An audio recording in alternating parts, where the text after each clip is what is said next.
you want to survive life and thrive through life, and if you want to survive in business and thrive into business, you need these three things. I'm going to share it with you in a second. But first, I want to give you an example of this thing. And what I shared on stage at the Fit Body Bootcamp World Conference, I think did a great job in terms of framing this entire show today. And that is the orchid versus the weed. So not the weed that you're smoking and puffing on and getting hopped up on. I'm talking about the everyday garden weed versus the beautiful, pretty little orchid.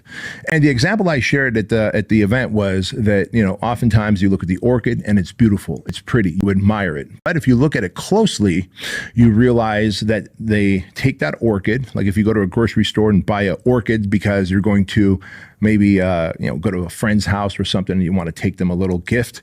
Most people will take an orchid, right? They'll buy an orchid and set it on their office table.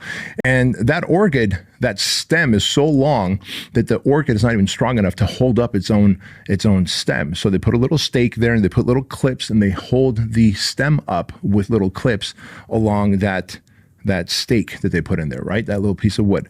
And yeah, it's pretty, yeah, it's beautiful, but I'm a weirdo, so I decided to do a little research on orchids. Why are they so beautiful and what more can I learn about them? As it turns out, the freaking orchid is as fragile and delicate as they come.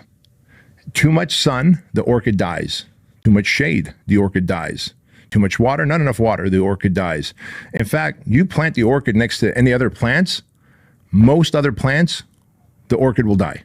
It's just not a plant that is hardy. It is not anti-fragile. In fact, it is the opposite. It is very fragile and sensitive. Yet we all kind of think about the orchid and we go, it's so beautiful, it's so pretty, and we gift it to others. Then I got to thinking, you know what? If I was going to be a plant, would I want to be an orchid or would I want to be the everyday garden weed? Because you look at the everyday garden weed, man, it grows out of concrete, it grows out of asphalt. I've literally gone to Mammoth Mountain with the kids and we're snowboarding, and then I'll see like a telephone pole in the snow and there's a garden weed growing out of the side of a telephone pole in the snow. Like at home on my pool deck, like in the cracks where the sidewalk connects,